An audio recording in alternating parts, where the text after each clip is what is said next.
Saya punya jantung ini sering nyut-nyut kayak ditusuk-tusuk. Jadi maklum kalau saya agak megangin jantung berarti lagi kayak ditusuk-tusuk. Ada santri sini begitu. Dipanggil sama kiai, fulan, loncat dari atas ke bawah. Karena nggak mau bikin guru nunggu terlalu lama. Nggak ada santri sekarang kayak begitu. Saya aja sakit gara-gara santri pondok saya, makan hati terus mas santri. Udah gitu santri saya paling banyak habaib lagi, aduh. Hancur pondok udah kalau banyak habaib. TV Al-Waha. Hot Inspiration.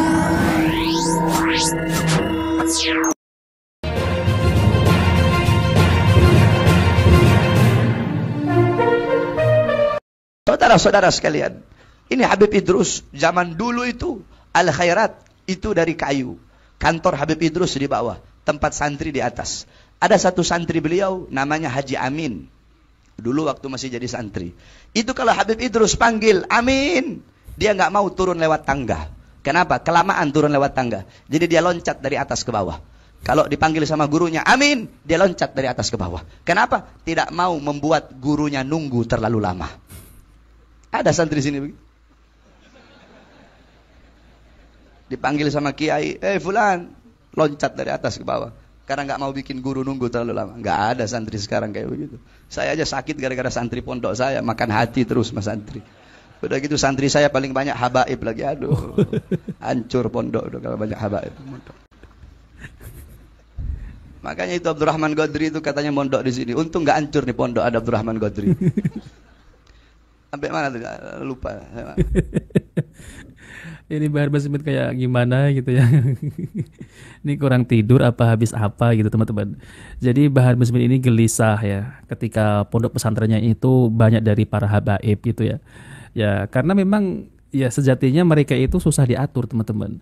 Nah kenapa Bahar Basmit ini suka santri-santri dari golongan pribumi? Ya mereka itu mudah diatur, mudah dibodoh-bodohi, mudah diperbudak. Ya kenyataannya kan ada video di awal tadi ya teman-teman. Suruh loncat, loncat. Suruh salto, salto. Nah seperti itu ya teman-teman. Nah maka dari itu jangan sampai kita itu memasukkan anak pondok ke pesantrennya Bahar bin Smith. Jadi apa yang bisa diambil ilmunya teman-teman? Ceramah saja isinya hanya provokasi, marah-marah, teriak-teriak, mencaci maki. Kalimat yang keluar itu ya hai ya, gitu ya teman-teman ya. Ngomongannya itu kebun binatang lah teman-teman.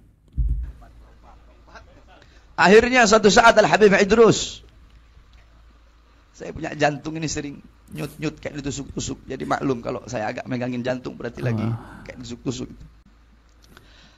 Al-Habib Idrus, beliau pergi ke laut mau dakwah, diajaklah muridnya yang namanya Amin ini. Di tengah perjalanan ada angin, Imam Habib Idrus jatuh. Ketika Imam Habib Idrus jatuh, ini Amin nggak pakai disuruh, dia loncat ke laut, dia ambil Imam Habib Idrus. Laut lepas, dia loncat, dia ambil Imam Habib Idrus, dia naik lagi ke atas perahu. Ketika dia naik ke atas perahu, semua yang ada di perahu itu kaget. Kenapa? Tidak ada satu titik pun basah. Ternyata apa? Ternyata dia jalan di atas laut, saudara-saudara. Kenapa Allah kasih dia keramat? Allah kasih dia keramat karena dia mengikuti sahibul karamat. Oleh karenanya saya wasiatkan kepada semua santri-santri Darul Islah, jangan pernah putuskan hubungan hatimu dengan engkau punya guru. Jangan ada rasa suudzon kepada gurumu. Kalian para santri, saya kasih tahu sama kamu semua.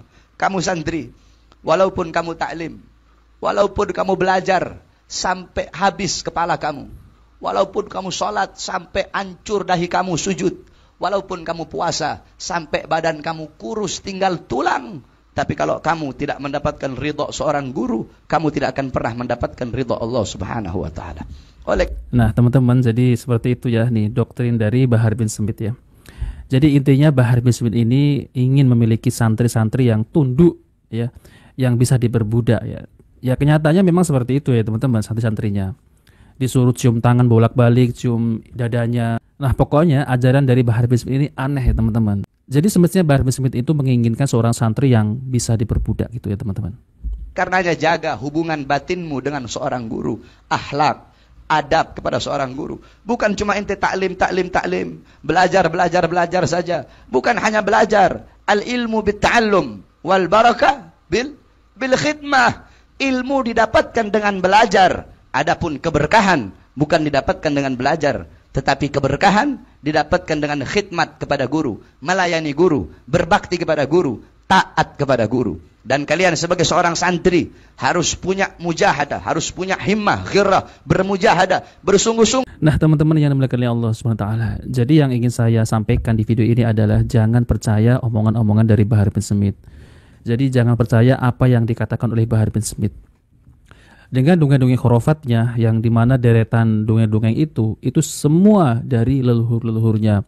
Katanya ada Habib yang sekali duduk membaca Yasin 10.000 kali. Jadi banyak ya teman-teman, yaitu dongeng-dongeng khurafat dari Bahar bin Smith ini. Tentunya kita sebagai muslimin jangan mudah percaya dengan omongan-omongan Bahar bin Smith ini. Dan Habib-Habib yang lain ya teman-teman, yang dimana mereka itu suka berdongeng, suka meninggikan leluhurnya. Akan tetapi teman-teman ya, kalau ada dari klan Ba'lawi tapi mereka itu menyampaikan ilmu-ilmu agama berdasarkan, yaitu bersumber dari Al-Quran dan hadis-hadis Nabi Shallallahu Alaihi Wasallam, maka ikuti. Tapi kalau mereka itu mengajarkan seperti kesyirikan, lalu kemudian mengajarkan dongeng-dongeng khurafat yang tidak benar, dusta, lalu mereka itu berkata caci maki, memprovokasi dan lain-lain, maka jangan diikuti. Ya sebaliknya seperti tadi teman-teman. Kalau mereka mengajarkan ilmu-ilmu agama berdasarkan dengan dalil-dalil Al-Quran maupun hadis-hadis Nabi Shallallahu Alaihi Wasallam, maka ikuti. Tapi kalau seperti ini jangan diikuti ya teman-teman. Mau dia itu ngaku sebagai cucu Nabi, tapi kalau ajarannya ini tidak bersumber dari Nabi, maka jangan diikuti. Jadi rusak nanti teman-teman ya. Yang ngapain kita mendengarkan ketika di pengajian isinya hanya meninggikan dari leluhurnya? Ya kan nggak ada manfaatnya sama sekali. Jadi ilmu-ilmu agama ini, jadi ilmu-ilmu yang disampaikan itu nggak ada teman-teman. Ya seperti video ini teman-teman. Jadi nggak ada ilmu-ilmu sama sekali yang bisa kita ambil. Nah teman-teman yang dimuliakan Allah SWT, berkaitan dengan ceramah-ceramah dari Bahar bin Smith ini, tentunya bukan Bahar bin Smith saja yang menceritakan dongeng-dongeng khurafat. Banyak di luar sana, yaitu dari Habib-Habib Ba'lawi, mereka juga banyak menyebarkan dongeng-dongeng khurafat. Apalagi yang paling ini ya teman-teman ya, bisa menurunkan hujan susu yang kemarin di podcastnya Bang Haji Roma Irama. Itu seorang mahasiswa pernah ya mendatangi langsung di kota Aden kalau nggak salah sana ya teman-teman. Itu bertanya kepada seorang imam masjid di sana, wahai syekh, wahai imam, apakah di sini ada ya kisah yang dulunya itu bisa menurunkan seorang wali Allah yang bisa menurunkan hujan susu? Lalu kemudian si imam tersebut itu mengatakan, wahai anak muda, kalau ente sakit pergi ke dokter. Nah tentunya teman-teman ya, cerita-cerita yang disampaikan oleh mereka itu kan berarti dusta ya. Jadi hanya orang-orang sakit yang percaya dongeng-dongeng khurafat dari Bahar bin Smith. Itu saja ya. Itu saja. Jadi jangan percaya. Nanti kita malah dikira orang gila kan teman-teman. Nah,